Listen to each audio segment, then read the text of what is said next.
하나님 감사합니다.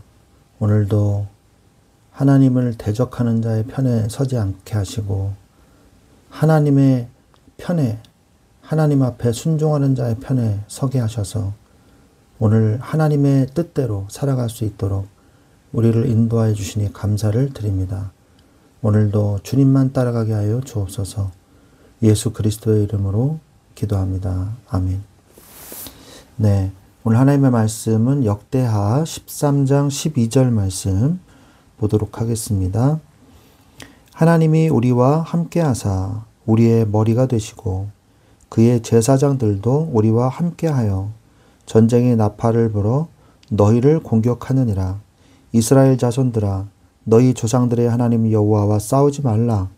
너희가 형통하지 못하리라. 아멘. 네, 오늘 아비야 왕이 여로보암의 군대에게 하는 말이죠. 그래서 지금 제사장들도 총 출동해가지고 나팔을 불면서 너희를 공격하고 있는데 너희들이 레위인들을 죽일 것이냐? 너희들이 하나님과 싸울 것이냐? 그러지 마라. 너희가 형통하지 못할 것이다. 라고 이야기하는 내용이죠. 역대하 13장의 내용을 전체적으로 좀 우리가 살펴보면 유다왕 아비야가 수적 열세에도 불구하고 다윗 언약의 정통성과 레위 제사장들의 합법성을 주장하면서 북이스라엘의 배교를 책망하고 하나님의 함께하심을 선포합니다. 여로보암의 매복으로 위기에 처했을 때 유다 백성이 하나님께 부르짖고 제사장들이 나팔을 불자 하나님께서 북이스라엘을 치셔서 유다가 대승을 거두게 됩니다.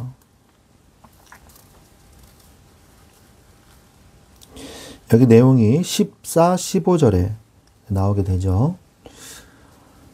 이처럼 우리가 중요한 응답을 받아야 돼요. 전쟁에서 참패한 여로보암은요, 다시 강성해지지 못하고 여호와의 치심을 받아서 죽게 되거든요. 반면 아비야는 점점 강성해지는 그런 응답을 받게 됩니다. 우리가 하나님 앞에서 누구의 편에 설 것이냐, 그건 굉장히 중요한 거예요. 우리는 당연히 하나님 편이죠. 이렇게 얘기하지만 우리가 예수님과 원수된 상황을 만드는 경우도 사실은 있단 말이에요. 자기도 모르게. 죄악이 자기도 모르게 자기에게 스며들어와서 하나님과 원수와 같이 행하는 사람들이 있다는 것이거든요.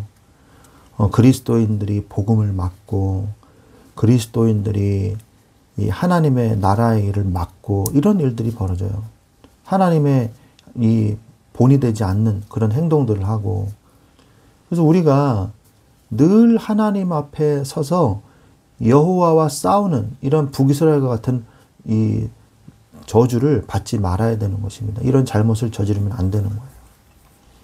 먼저 우리가 아비야 이 왕을 좀 살펴보면 아비야 왕은 사실 영적으로 이렇게 훌륭한 사람은 아니었어요.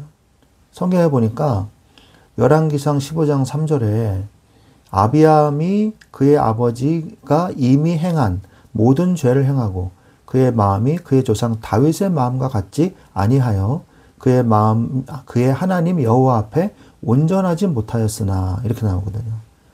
역대기는 아무래도 왕의 그 잘못된 부분들을 사실 많이 기록을 하고 있질 않아요. 열왕기서는 많이 기록을 하고 있는데 좋은 부분만 기록하려는 그런 모습이 보입니다. 역대기서는. 그래서 온전치 못했던 모습은 열왕기상에 나오죠. 세상의 방식을 따라갔었어요. 그런데 전쟁이 일어났을 때 신앙 고백을 하게 됩니다. 다윗에게 주신 소금 언약을 선포해요. 역대하 13장 5절에 보면 이스라엘의 하나님 여호와께서 소금 언약으로 이스라엘의 나라를 영원히 다윗과 그의 자손에게 주신 것을 너희가 알 것이 아니냐. 하나님이 다윗의 자손에게 그 나라 왕위를 맡기신 것을 너희도 알 거 아니냐. 너희 나라 자체가 불법이다. 지금 그 얘기를 하는 거죠. 그리고 또한 하나님이 유다와 함께 하심을 고백을 합니다. 역대하 13장 12절에 오늘 읽은 내용이죠. 하나님이 우리와 함께 하사 우리의 머리가 되시고 그의 제사장들도 우리와 함께 하여 전쟁의 나팔을 불어 너희를 공격하느니라. 이스라엘 자손들아, 너희 조상들의 하나님 여호와와 싸우지 말라. 너희가 형통하지 못합니다. 지금 너희들은 유다와 싸우는 게 아니라 하나님과 싸우는 거다. 여호와와 싸우지 말라. 너희들이 형통하지 못한다. 신앙 고백을 하게 돼요. 결국 그래서 아비야는 전쟁에서 승리하게 됩니다. 위기의 때에 그나마 올바른 영적 지도자의 역할을 아비야가 한 것이죠. 위기 속에서 하나님께 부르짖었어요. 역대하 13장 14절에 유다 사람이 뒤를 돌아보고 자기 앞뒤에 적병으로 말미암아 여호와께 부르짖고 제사장들은 나팔을 부니라.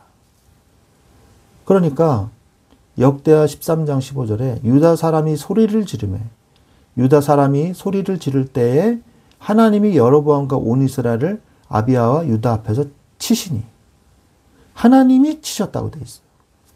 그래서 하나님의 도우심으로 전쟁에서 승리를 하게 됩니다. 하나님께서 친히 적군을 치셨어요. 그리고 하나님을 의지한 것이 승리의 직접적인 원인임을 오늘 역대하 13장은 분명히 밝히고 있죠. 우리는 오늘 이 사건을 보면서 무엇을 응답받아야 되겠습니까? 여호와와 싸우지 말라. 그러려면 어떻게 해야 되겠어요? 하나님의 뜻대로만 가십시오.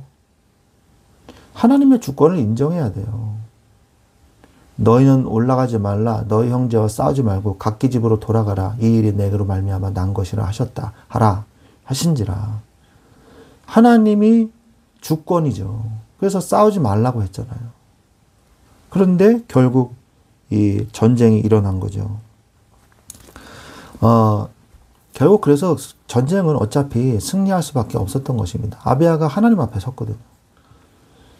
하나님을 대적하는 자가 되지 마십시오. 사도행전 5장 39절에 보면 하나님께로부터 났으면 너희가 그들을 무너뜨릴 수 없겠고 도리어 하나님을 대적하는 자가 될까 하노라 라고 말씀하고 계세요. 하나님께로부터 났으면 너희가 그들을 무너뜨릴 수 없을 것이다. 초대교회와 그리고 사도 바울의 그 선교의 역사를 막으면 오히려 하나님을 대적하는 자가 될까 하노라 라고 이야기하는 내용이죠. 우리는 그래서 오늘 아비야처럼 올바른 신앙 고백만 하면 돼요. 로마서 10장 10절에 사람이 마음으로 믿어 이르고 입으로 시인하여 구원에 이른다고 그러지 않습니까? 입으로 시인하는 게 그렇게 중요한 거예요. 여러분이 어떤 말을 하냐가 굉장히 중요한 겁니다. 말을 그래서 정말 함부로 하면 안 돼요. 사람들 앞에서 주님을 시인하십시오. 마태복음 10장 32절에 누구든지 사람 앞에서 나를 시인하면 나도 하늘에 계신 내 아버지 앞에서 그를 시인할 것이요 그랬잖아요. 하나님은 우리가 고백하고 신앙하고 신앙 고백하는 거를 하나님이 듣고 계신다는 거예요. 그 말은. 그래서 여호와와 싸우는 이 북이스라엘의 어리석은 사람과 같은 응답을 받지 않으려면 늘 하나님의 뜻대로 하나님의 주권을 인정하면서 입으로 마음으로 믿고 입으로 시인하면서 늘 하나님 앞에 올바른 신앙 고백을 해야 돼요. 오늘 아비야처럼. 그가 인정받는 신앙의 왕은 아니었지만 전쟁 앞에서만큼은 올바른 영적 지도자 역할을 했단 말이에요. 우리가 결정적인 순간에 사실 잘해야 돼요. 늘 평상시를 잘해야 됩니다만 결정적인 순간에 평상시에 잘하다가 결정적인 순간에 엉뚱한 행동과 선택을 해가지고 망하는 사람들이 참 많거든요. 그러니까 중요한 문제와 사건이 생겼을 때 하나님을 진짜 믿어야 돼요. 그때 하나님의 역사하심을 나타냅니다. 어떠한 문제와 사건 속에서도 평상시든 특별한 일이든 하나님 앞에서 올바른 신앙을 고백함으로 하나님의 편에 서는 여러분들이 되시기를 예수 그리스도의 이름으로 축원드립니다. 아멘.